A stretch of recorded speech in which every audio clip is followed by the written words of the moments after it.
Como diz minha cabeça, meu cálice transborda. E aí, como é que vocês estão? Eu tô falando um pouco mais baixinho porque é domingo, gente. E, né, o condomínio tá em silêncio, então eu vou falar um pouco mais baixo. Como é que vocês estão? Tá tudo bem? Gente, vou ler Apocalipse 18 pra vocês, 18:4, que fala o quê?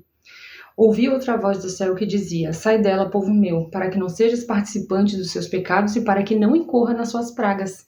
Ele tá falando com o próprio povo, com Israel, com os eleitos, com os escolhidos. A maioria está enfiada no engodo da meretriz, da prostituta, da mãe das meretrizes, que é a grande Babilônia, e que fez essa salada mista, que tá todo mundo enfiado. Hoje as igrejas vão estar cheias, sendo que aqui mesmo está escrito 64 vezes que é para guardar o sábado.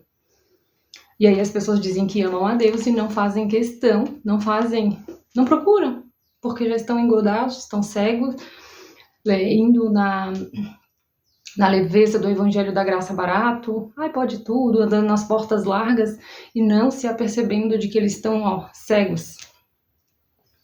E aí muitas vezes você está passando por situações desconfortáveis porque é consequência de nós andarmos afastados de Deus, de verdade, e seguindo outros deuses inconsciente, porque se você guarda o domingo, você está adorando o Deus Mitra. Não sei se você sabe disso.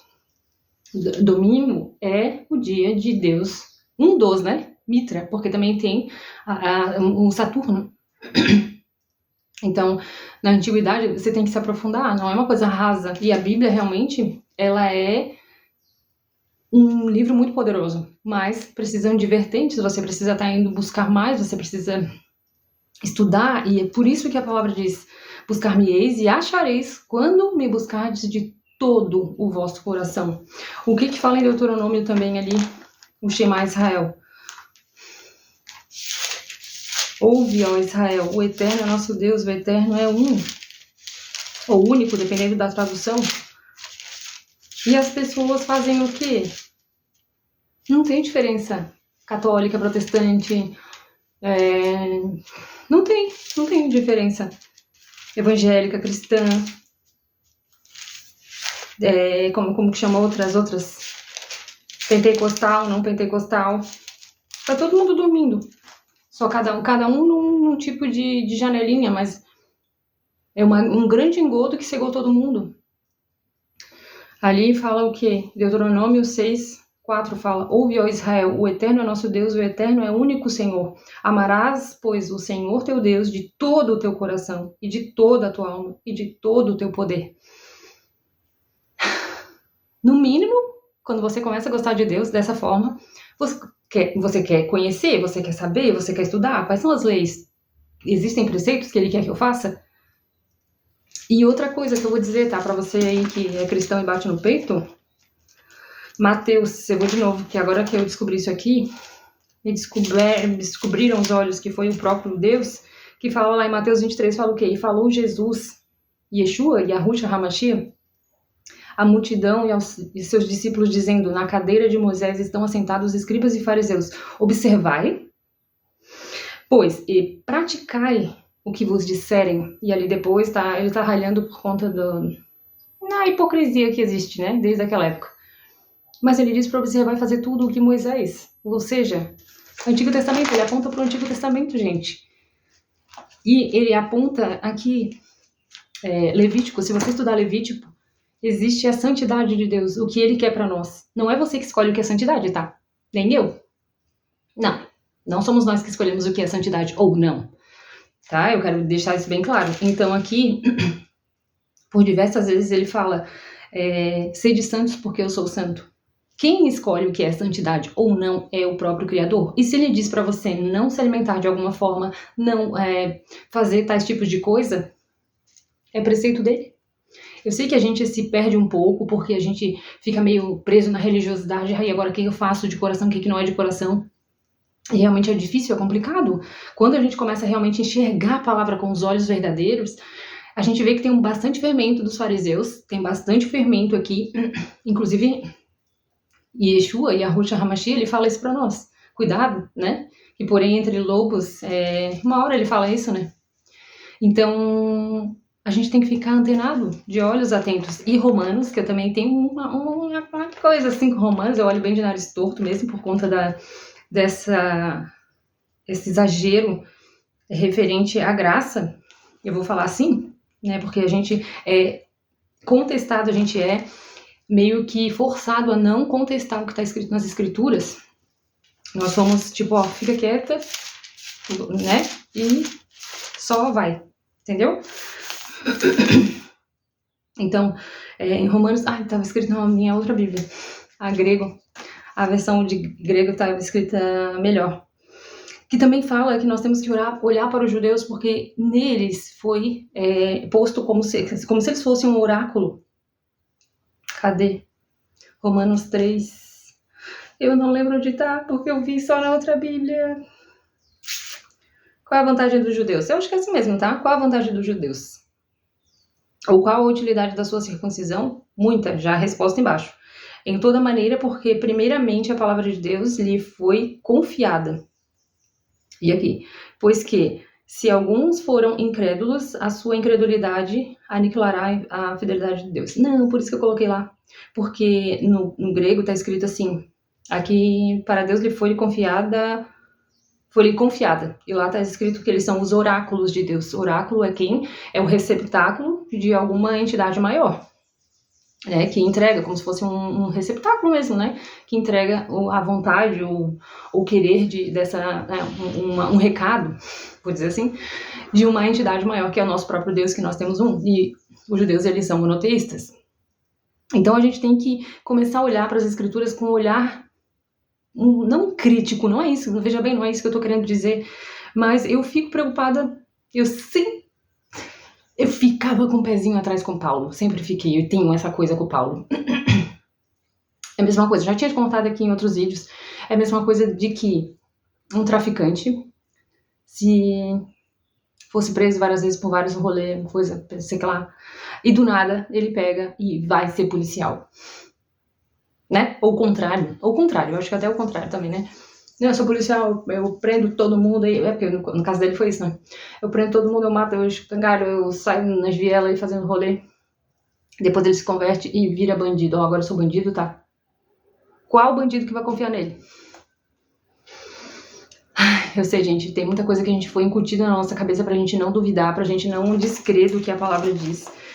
Mas nós temos que entender que também a Bíblia foi passada por vários concílios, né? E que escolheram livros, e que nós sabemos que como em Apocalipse mesmo está escrito, a meretriz, a mãe das prostitutas, ela está assentada na besta com uma taça de... Eu vou ler para não ficar assim, que às vezes eu detesto ficar gaguejando. E fala que ela está com os vinhos dos santos, porque quanta gente não morreu na Inquisição, quanta gente não morreu em nome de Jesus, quanta gente não morreu, né? Por conta dessa lavagem que eles fizeram na religião mesmo, né? Nos 3 pilares da terra, que é a economia, a religião e a política. Então tá aqui, ó. A mulher estava vestida de púrpura escarlata, adornada com ouro e pedras preciosas e pérolas, e tinha na mão um cálice de ouro cheio das abominações e da imundícia, da prostituição. E na sua testa está escrito: Ministério, a grande Babilônia, mãe das prostitutas e abominações da terra. Se não é abominação você ir contra o que está escrito aqui dentro e se cegar. Não, é domingo agora. É domingo. Gente, 60 é um dos 10 mandamentos. Lembra-te do sábado. 64 vezes está escrito: lembra-te do sábado. E foram as outras coisas. Quem votou, ó? Votou a favor do quê? Da morte. Se é que você me entende, eu não posso ficar falando muito aqui. Porque, né? Entendeu? Você pode tirar a sementinha porque o corpo é seu. Entendeu? Você entendeu? Enquanto a vida pertence a Deus. E está escrito lá fere um dos 10 mandamentos. Não matarás. Não matarás. Quem dá a vida? Quem tira a vida? Deus. Não você. Não o presidente. Não o Ministério da Saúde. Não você. O seu corpo não é suas regras. O seu corpo é templo do Espírito de Deus. Então você tem que se cuidar mais. Então, gente, eu sei, eu não posso ficar muito me alongando, mas é hora de despertar, é hora de acordar. tem muita coisa estranha e tem muita coisa saindo e um incômodo sendo gerado nas pessoas. E se esse incômodo não está entronizado em você, é bom que a gente comece a despertar, porque a parábola das virgens fala exatamente sobre isso. 5 prudentes e 5 imprudentes. E eu vejo que não sei se são só 5. Não sei se são só 5, tá? Então, acredito que as imprudentes sejam bem mais, né? E as prudentes, muito poucas. Quem sou eu, né? Quem sou eu para estar aqui falando, não sou ninguém, eu sou uma réis mortal que também estou sendo despertada e acordada. E dia após dia eu tenho pedido para o Criador, para o único Deus, o Criador dos céus e da terra, para que não me deixe ir para a direita nem para a esquerda, mas que eu continue firme olhando para frente, porque é difícil mesmo, o caminho é estreito e não é tão largo e tão gostoso como o evangelho da graça barata que tá por aí, que você faz o que você quiser, vai lá no domingo, dá o meu dízimo e fica quietinha, não contesta nada, que tá tudo bem. Estude, procure, leia livros, vai atrás, olhe para os judeus, porque eles são oráculos de Deus, sim, porque está escrito nas escrituras, é só ler. Óbvio que depende da tradução, porque não sei se você sabe, a nossa Bible, ela foi traduzida por um padre. Bendito seja, né, porque ainda que ele deu algum remanescente do que é a palavra de Deus, né? Mas eu acho que cabe a nós, a cada um de nós, ir atrás e buscar e saber quem é esse Deus realmente, de toda a nossa alma, de todo o nosso entendimento, de todo o nosso coração, porque é o que está escrito no Antigo Testamento. E no Novo, acho que no Novo também está escrito sim. Tá bom? Hoje eu queria falar isso pra vocês, que eu tô um pouco incomodada, pra despertar o povo, acorda, sai dela, povo meu, para que não seja participante dos seus pecados e para que não incorra nas suas pragas, porque vai tocar mais sirene, vai tocar mais buzinas, vai ser tocado mais trombetas na terra, e o juízo de Deus começou a cair, vai cair ainda mais forte sobre a terra, principalmente que a gente entrou agora no mês de setembro, esse é o mês de Yom Kippur, então daqui a pouco as portas, na verdade, daqui a pouco não, já estão abertas sobre a terra e é momento de pedir perdão, é momento de se limpar, sim, limpar as mãos, pedir perdão, porque a terra está lavada de sangue, de contaminação, de podridão, e acredito que já está subida na arena de Deus, e esse é o momento de a gente pedir perdão, sim. Tá bom? De começar a olhar para as festas verdadeiras e não Páscoa, e não essa Páscoa, né, de ovinho de coelhinho, não esse Natal, que você também está servindo a um deus Mitra também, ou Saturno também. Então tá na hora de olhar para as festas de Deus, porque aqui nós temos que andar nos caminhos antigos, e não nessa loucura que a Babilônia montou e tá todo mundo tramado nessa teia. Acho que é isso. Tá bom, minha gente? Eu espero que vocês, né, quem chegou até aqui, dá uma curtida para o algoritmo entender que realmente isso é relevante, não só para você, mas como para outras pessoas também, tá bom? Então era isso que eu queria dizer, que o Eterno te abençoe e te dê um bom início de semana, tá bom? Daqui a pouco eu vou trabalhar. Por hoje é isso, um beijo, paz!